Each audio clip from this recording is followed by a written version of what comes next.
Off the beaded path, your beading starts here.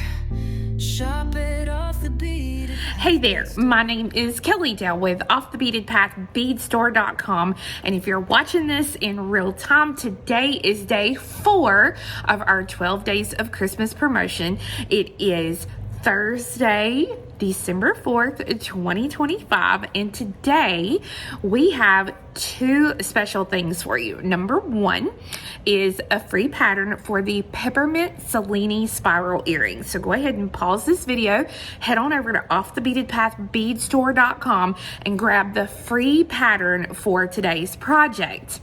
Then come back here where I have this free video for you that will show you step by step how to make the earrings. Now, to make the earrings, you are going to need 2 colors of a size 15 seed bead, 1 color of a size 11 seed bead, and 1 color of a size 8 seed bead. You're also going to need 4 4mm Bicones, 2 3-inch headpins, and a pair of ear wires. Now, we do have bead packs available for this project at offthebeadedpathbeadstore.com if you want them to be red and white, just like you see in today's video. And again, those are on the website. So you'll also need a size 10, 11, or 12 beading needle and your favorite thread. So go ahead and get your materials together. It does not matter which brand seed bead you use. You can intermix them however you want, and let's get started. So to get started, you're going to need a size 10, 11, or 12 beading needle, and I've got 2 yards of thread to get me started.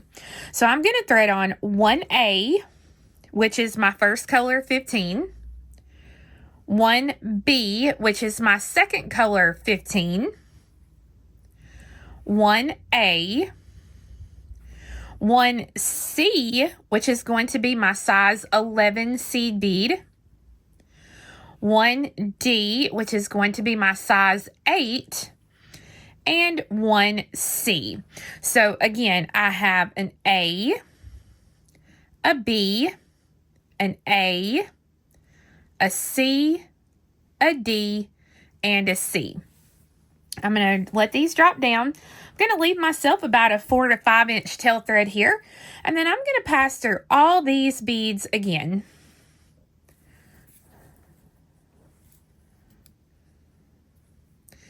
And then I'm going to pass through that first bead one more time. So at this point, my working thread and my tail thread should be coming out of the same bead. Now we're ready to start the next row. So to start the next row, I'm coming out of an A. I'm going to thread on an A, and I'm going to go through the B.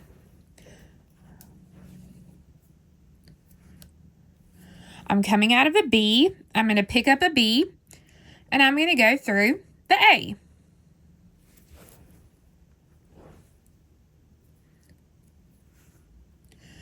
Coming out of an A, I'm going to pick up an A and go through the C. I'm coming out of a C, I'm going to thread on a C and go through the D.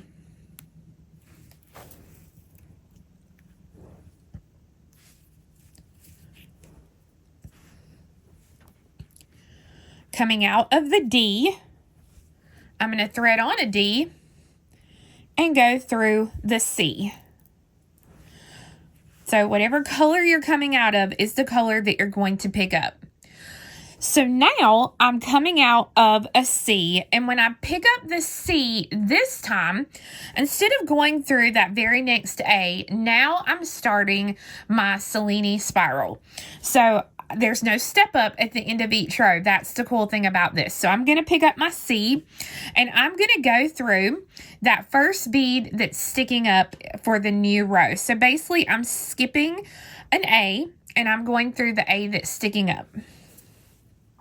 And now all I'm going to do is work around my piece, just going through the next bead sticking up.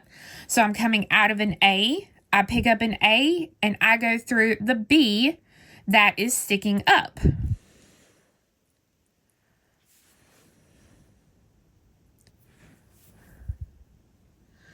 Now I'm coming out of a B. I pick up a B and I go through the A sticking up. And you'll notice here, I'm kind of holding the tail thread. I'm having to cup it a little bit because until you get these first few rows put on, it can be kind of hard to hold on to. So I just kind of wrap the tail thread around my finger there and kind of pull it tight and pinch it between my fingers here to help shape it as I start. So I've got my A. I go through the C that's sticking up, thread on a C, and go through the D that's sticking up, thread on my D, and I'm going to go through the C that's sticking up.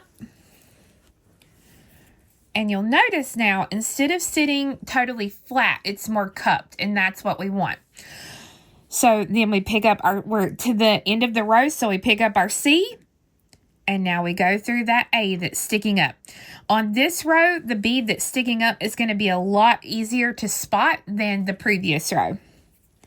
So now an A, go through the B, thread on a B, go through the A,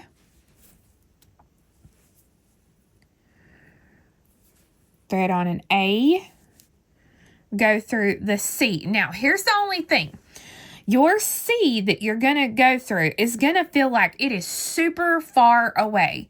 But what's going to happen is it's going to pull in together, and that's what we want. So I'm coming out right here, but the C that I'm going to go through is all the way over here. So I got to go through it. And when you do, see, it pulls it in like it should be. So now thread on the C and go through the D that's sticking up.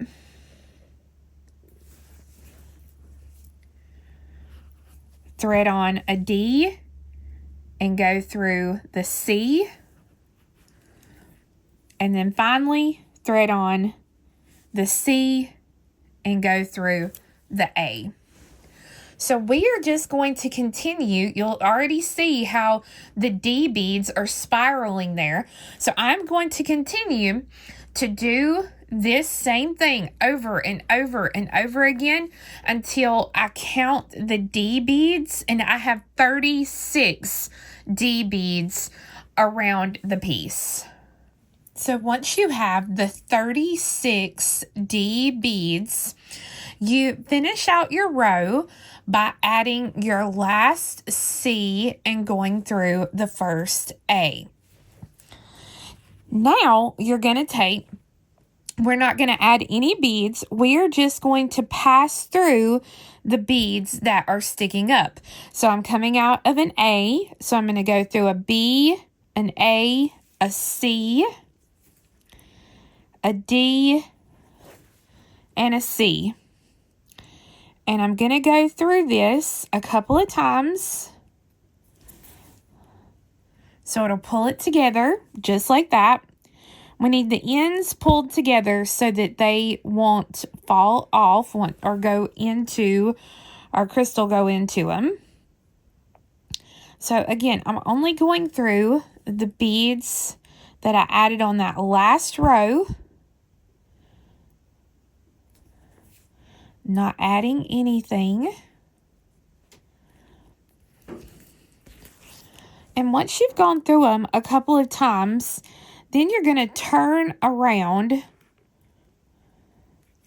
and kind of work back in the other direction. So I was adding, I was coming out of a B and I passed under the A right at it.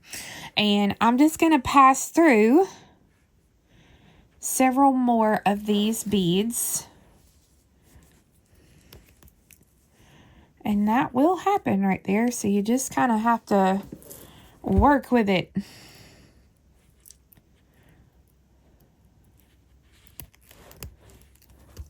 Get that uncaught. There we go.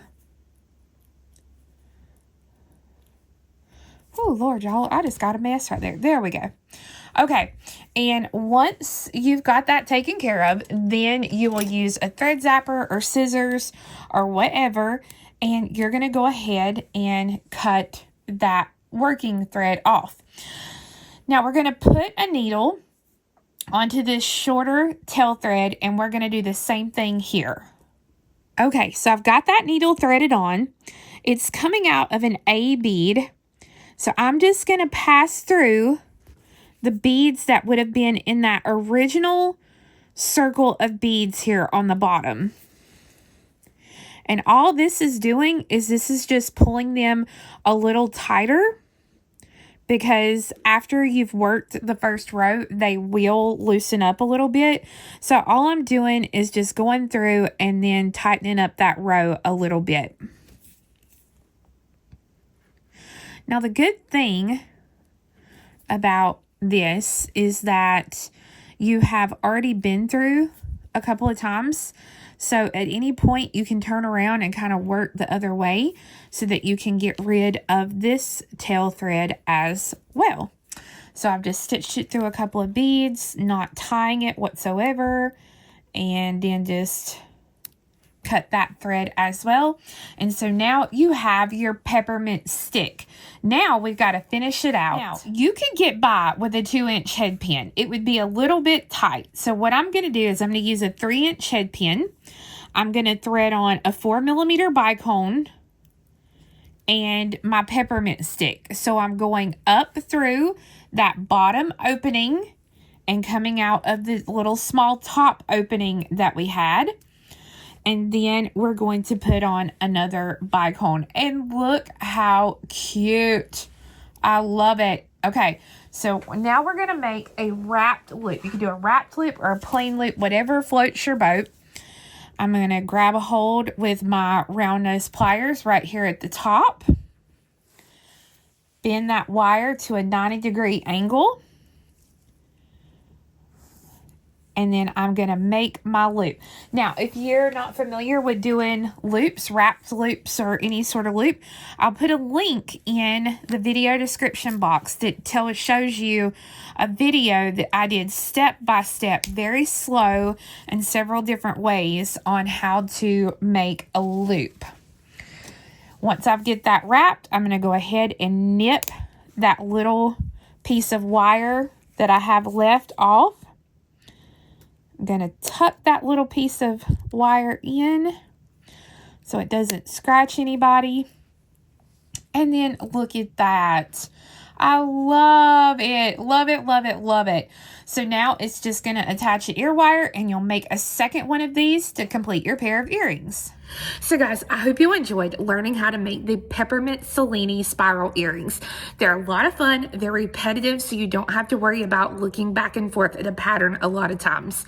Remember, the pattern is free, and I do have bead packs while supplies lasted off the Beaded Path beadstore.com. Now, remember, today is just day 4 of our 12 days of Christmas. There's still plenty of days left. So if you want to be kept up to date about what each special surprise day will bring, make sure to subscribe to our emails at our website, or check out the blog on our website, where every day at 9 a.m. Eastern, I post the new surprise for the day. So thanks so much for watching, and we'll see you again next time. Bye-bye. The beaded path, your beading starts here. Shop it off the Beaded Path beadstore.com. Bring your vision near off the beaded path.